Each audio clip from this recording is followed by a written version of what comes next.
और दोस्तों, free study 94 YouTube channel पे आपका फिर से स्वागत है। आज हम बात करने वाले हैं 17वीं बीपीएससी पुनर्परीक्षा को लेकर के। और जैसा कि आप सभी को पता है कि 13 दिसंबर को ये एग्जामिनेशन कंडक्ट हुआ और बापू सभागार का नाम आपने सुना ही होगा, जो काफ़ी चर्चा का विषय है। वहाँ पर जो है लगभग 12,000 स्टूडेंट्स जो है एस्पिरेंट जो है एग्ज़ाम दे रहे थे। वहाँ पे बहुत सारी धांधली हुई और आयोग ने सारी चीज़ों को लेकर के पहले तो अपनी सारी चीज़ों से जो पल्ला झाड़ रहा था, लेकिन इन्होंने जो है जब तूल पकड़ा तो इन्होंने स्पष्टीकरण दिया कि हाँ, वहाँ पर कुछ उपद्रवी तत्व जो है वहाँ पे शामिल थे और उसके कारण जो है ये चीज़ें घटना घटित हुई है। बट बात यहाँ पर ये नहीं है कि चीज़ें हुई और इतनी शांति से जो है वो ख़त्म हो जाए। बात यहाँ पर ऑलरेडी इनको पता है कि ये एग्जामिनेशन बहुत जल्दी कंडक्ट करवाया गया और ये अपने हट पे इन चीज़ों को लेकर के चले गए। आपने देखा भी होगा कि 13 दिसंबर का जो डेट था उसमें बहुत सारे सेंटर का जो है कोड कुछ और है, सेंटर कहीं और दिया जा रहा है। तो ये जो है ना, ये भी इनके जो है नॉन सीरियसनेस को दिखाता है, पूरा का पूरा नॉन सीरियसनेस को दिखाता है। ऐसा नहीं है कि ये जो है स्टूडेंट्स को बोल दें कि नॉन सीरियस कैंडिडेट है। आपके भी नॉन सीरियस होने का जो है ना एक चीज़ें तो दिख रही है कि आप भी नॉन सीरियस हैं इसको लेकर के, और जल्दीबाजी में चीज़ों को, और इतनी जल्दीबाजी किस बात की है। ठीक है, जो एग्ज़ाम देने वाला है वो आंदोलन पर बैठा हुआ है। पूरे की पूरी बिहार की जो एस्पिरेंट है, जो पीसीएस की तैयारी में, बीपीएससी की तैयारी में जुड़ा हुआ है, उनका ऑलरेडी आप चीज़ों को समझ रहे हैं, फिर भी जो है आप डेट दिए जा रहे हैं, एडमिट कार्ड दिए जा रहे हैं। 2 दिन एग्जामिनेशन 13 दिसंबर से 2 दिन पहले आप बोल रहे हैं कि भैया ये सेंटर कोड था, इसमें हमने गड़बड़ी किया है, तो आप जो है ये सेंटर पे आप जाइए, ये कोड है, ये से आपका सेंटर है। तो देखिए, ये चीज़ें जो है ना आपके भी नॉन सीरियसनेस को दिखाता है पूरा का पूरा, चाहे आप सचिव जी हों, चाहे आप चेयरमैन साहब हों, मैटर ये नहीं करता है। दोनों लोग बहुत अच्छे से प्रेस कॉन्फ्रेंस किए और बोले कि किसी प्रकार का कदाचार नहीं हुआ है एग्जामिनेशन के दिन शाम को। फिर बात ये कैसे आ गई, यहाँ पर प्रश्न उठता है ना कि ये बात क्यों आ गई, कि आप जो है फिर आपका जस्टिफाई कर रहे हैं कि हाँ हुई है। आप ये बताइए कि फिर आप कह रहे हैं कि आपने पूरा का पूरा डेट अनाउंस कर दिया। वो डेट आपने जो है मेंशन किया है यहाँ पे कि 4 जनवरी 2025 को, यानी शनिवार के दिन आप फिर से एग्जाम कंडक्ट करवा रहे हैं, और केवल वही सेंटर का जहाँ पे ये परीक्षा जो है, जो पेपर जो है लीक हुआ था। और हाल ही में एक न्यूज़ आया है कि बहुत सारे बच्चे के पास से एग्जामिनेशन में जो प्रश्न दिए गए थे उसका बंडल पकड़ा है। तो बंडल उनके पास गया कैसे? बात है ना कि अगर कोई अभ्यर्थी है, अगर कोई पेपर दे रहा है, उसके पास तो एक ही पेपर होना चाहिए।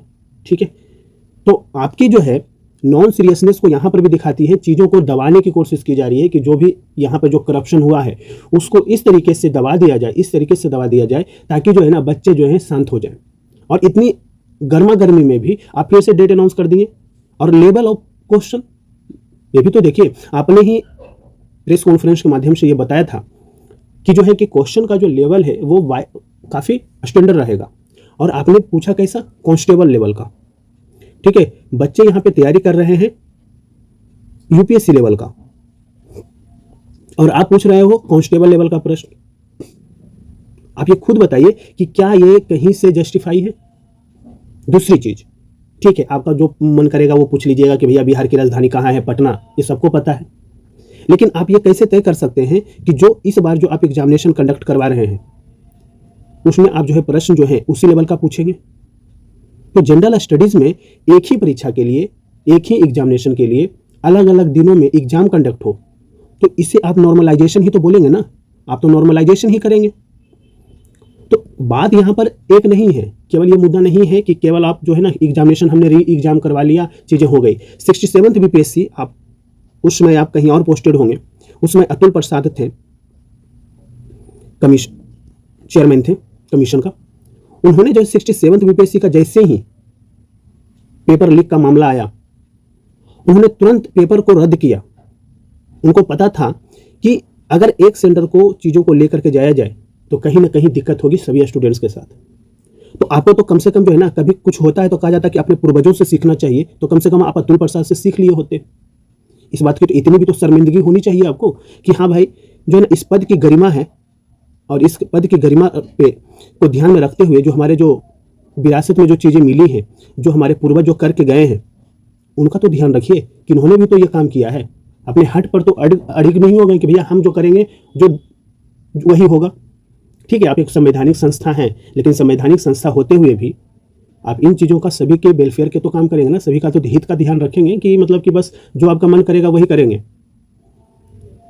तो इन बातों को लेकर के आपने जो डेट अनाउंस किया है, और बहुत सारे अभ्यर्थी जो सेंटर पे प्रोटेस्ट में बैठे हुए हैं, आप उनको क्या जताना चाहते हैं? उनको क्या आप सिंपैथी लेना चाह रहे हैं? सिंपैथी तो ये तो नहीं है, ठीक है।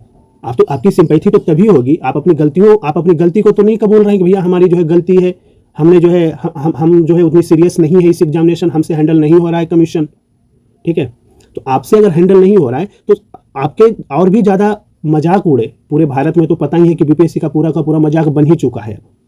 देखिए यूपीपीसीएस का देखिए, ठीक है यूपीपीसीएस ने अपना 15 दिन 20 दिन एक्सटेंड किया डेट, आप भी तो ये चीज़ें कर सकते थे। तो आपने जो है बीपीएससी को ही नहीं, पूरे बिहार की एक छवि जो है ना पूरी मीडिया में धूमिल कर दिया है आपके ही कारण। ऐसा नहीं है कि इसमें किसी भी अन्य अराजक तत्वों की जो है भूमिका है, भूमिका केवल और केवल आपकी है। और आपके ऊपर जो चीज़ें हैं कि भैया ये ऐसे कमिश्नर, ऐसे चेयरमैन हैं, अगर आपके जैसे अधिकारी रहेंगे तो मुझे नहीं लगता है कि कोई भी एग्जामिनेशन, जिस तरीके से शेड्यूलिंग चल रही थी बीपीएससी का, लगातार 12 से 15 महीने में जो रिजल्ट आ रहा था, इस तरीके से चीज़ें रहेगी तो संभवतः जो है ना कि पीछे आप देखेंगे तो 4-4 साल 5-5 साल गैप हो जाता था, पेंडिंग में चला गया, केस लड़ रहा है बच्चा, जो है पटना हाईकोर्ट में भाग रहा है, पटना हाईकोर्ट स्टे लगा रहा है, तो आप यही रहेगा कार्यपालिका विधायिका न्यायपालिका आपस में लड़ते रहो। फिर कहने का मतलब बस यही है कि आप इतने अपने हट पे क्यों अड़े हुए हैं?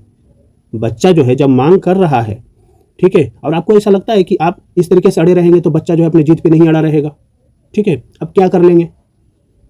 तो हर एक परिस्थितियों को समझने की जरूरत है। जो लाखों युवाओं का भविष्य जो है अंधेरे में है, उन लाखों युवाओं का भविष्य के बारे में भी आप सोचिए। केवल आप अपनी कुर्सी के बारे में मत सोचिए कि हमारी कुर्सी है, हमें दे दिया गया है, संवैधानिक पद हमें हासिल हो गई है और जो मन में आएगा हम वो करेंगे। तो ये चीज़ें जो है ना बर्दाश्त करने लायक नहीं है, स्पष्टता यही है। और इसमें जो है मैं ये नहीं बोलूँगा कि हाँ इसमें सरकार की भूमिका ये क्या हो नहीं हो, ठीक है, लेकिन हाँ ये चीज़ें जो है कहीं भी छात्रों के हित में नहीं है। अगर छात्र के हित में चीज़ें नहीं होती है, ठीक है, आप क्वेश्चन का लेवल बढ़ाइए, आप तरीके से जो है एग्जाम कंडक्ट करवाइए, बच्चा जो है पूरा का पूरा जो है आपके साथ है, ठीक है। परीक्षाओं में जो है धांधली को बंद कीजिए, ट्रांसपेरेंसी के साथ आप जो है एग्जाम कंडक्ट करवाइए। तो छोटी छोटी चीज़ें हैं। अब आप अपनी जो है बच्चा धर प्रोटेस्ट में बैठा हुआ है, आप नोटिफिकेशन जारी कर दिए कि भैया जो है देखो 4 जनवरी को शीघ्र मतलब कि इन्होंने मेंशन किया है, देखिए यहाँ इन्होंने मेंशन किया है कि बच्चों का जो है शीघ्र जो है पुनर्परीक्षा कराने का जो है निर्णय लिया है। भाई इतनी जल्दीबाजी किस वक्त की है? मतलब कि क्या आपका टेनवर खत्म होने वाला है कि आप एक बहवाई लुटने वाले हैं कि हाँ भैया ये चीज़ें जो है होगा, उसके कारण जो है हमारी एक जो है बहुत अच्छी छवि जाएगी। इससे आपकी छवि नहीं जाएगी, अच्छी नहीं बन जाएगी, ठीक है। आपकी छवि जो है ऑलरेडी जो है खराब हो चुका है। आपको थोड़ा सा जो है ना अतुल प्रसाद जी से आपको सीखना चाहिए कि ऑलरेडी जब अतुल सर थे तो इन चीज़ों को बहुत बारीकी से कमीशन को जो है ना बहुत रेगुलर बना दिया था, ठीक है। और उस रेगुलर के कारण जो है ना कि बहुत सारे बिहार के युवाओं का जो है ना एक जिज्ञासा बढ़ी थी कि नहीं हमें जो है कि एक अच्छे SDM और DSP बनने का मौका है बिहार में, ठीक है। तो ये छोटा सा इन्फॉर्मेशन था दोस्तों, ताकि जो है आयोग की हट और लाखों युवाओं के भविष्य जो है अंधेरे में जो इन्होंने डाल दिया है और अपने जीत पे अड़े हुए हैं, ये छोटा सा इन्फॉर्मेशन था। आप इन चीज़ों को समझिए, ठीक है, लगे रहिए, हम सब आपके साथ हैं, ठीक है। Thank you so much.